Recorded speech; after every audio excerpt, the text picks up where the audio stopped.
காமராஜரை பற்றி பழநெடுமாறன் மலரும் நினைவுகள். 1966ஆம் ஆண்டு என்னை மதுரை மாவட்ட இளைஞர் காங்கிரஸ் தலைவராக நியமித்தார்கள். அதே ஆண்டு இளைஞர் காங்கிரஸ் பேரணி ஒன்றை நான் நடத்தினேன். அப்போது மதுரை புது மண்டபத்தில் சுதந்திர போராட்ட நிகழ்ச்சிகளை விரிவாக்கும் ஓவிய கண்காட்சி ஒன்றை நடத்தினோம். அதை அகில இந்திய காங்கிரஸ் தலைவர் காமராஜர் திறந்து வைப்பதாக இருந்தது. மதுரையில் உள்ள காந்தி மியூசியத்தில் அப்போது செயலாளராக தத்தா என்பவர் இருந்தார். அவர் தமிழ்நாடு பூராவும் சுற்றி அலைந்து ஏராளமான புகைப்படங்களை சேகரித்து வைத்திருந்தார்.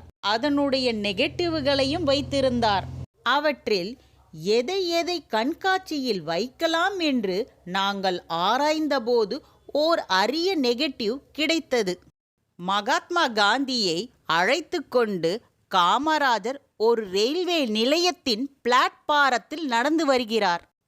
அதை நாங்கள் ஆள் உயரத்துக்கு பிரிண்ட் போட்டு ஓவிய கண்காட்சியின் முகப்பையில் வைத்து துணியை போட்டு மூடிவிட்டோம். ஓவிய கண்காட்சி திறப்பு என்பது இந்த துணியை அகற்றுவது. அப்போது அந்த படம் தெரியும். ஏன் அப்படி செய்தோம் என்றால், மகாத்மா காந்தியுடன் காமராஜர் இருப்பது மாதிரி ஒரு புகைப்படமும் கிடையாது. வித்தியாசமான படம் என்பதால் அதையே தலைவர் திறக்க ஏற்பாடு செய்தோம். காமராஜர் வந்தார். அந்த திரையை விலக்கிய போது அதிர்ச்சி அடைந்து விட்டார். இந்த படம் எப்படி உங்களுக்கு கிடைத்ததுன்னே என்று கேட்டார். சென்னையில் உள்ள ஒரு புகைப்பட நிலையத்தில் இந்த படத்தை வைத்திருந்தார்கள். அதை வாங்கி கொண்டு வந்தேன் என்றார்கள்.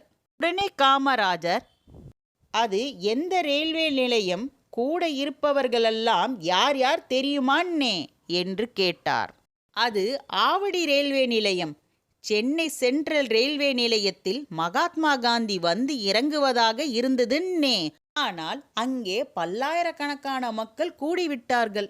ஆகவே காந்தியை வெளியே அழைத்து வருவது சிரமமாக இருக்கும் என்ற காரணத்தினால ஆவடி ரயில்வே நிலையத்தில் இறங்கி காரில் கொண்டு வந்தோன்னே என்று கூறினார். அதன் பிறகு இந்த படத்தின் ஒரு பிரதி தனக்கு வேண்டும் என்று கேட்டார். அந்த படத்தின் பிரதி எடுத்து காமராஜரிடம் கொடுக்கப்பட்டது. அவர் இறக்கும் வரை அவர் தலைமாட்டில் அந்த படம் மாட்டப்பட்டிருந்தது. இன்னும் அந்த படம் காமராஜர் நினைவு இல்லத்தில் அதே இடத்தில் இருக்கிறது என்றார் பழநெடுமாறன். பெருந்தலைவர் காமராஜருடன் உங்கள் நெருக்கத்தை பற்றி சொல்லுங்களேன் என்ற கேள்விக்கு பதில் அளித்த நெடுமாறன், வேலையை சரியாக செய்தால் தட்டி கொடுக்கவும், அதே சமயம் யாராவது தவறு செய்து விட்டால் மிக கடுமையாக தண்டிக்கவும் செய்வார் காமராஜர். நான் மதுரை மாவட்ட காங்கிரஸ் தலைவர், மாநில பொதுச் செயலாளர் ஆகிய இரு பதவிகளையும் வகித்த நேரத்தில் ஒரு முறை கூட அவரது கோபத்துக்கு ஆளாகியதில்லை. என் மீது அவருக்கு தனி பாசம் இருந்தது. காமராஜரின் மரணத்தின் போது அவரது உடல் சென்னை ராஜாஜி ஹாலில் கிடத்தப்பட்டு இருந்தது. அந்த 6 அடி உடல் அருகே நாள் முழுவதும் நான் அமர்ந்திருந்தேன். அவரை போன்ற தலைவரை அரசியலில் பார்ப்பது அரிதிலும் அரிது என்றார்.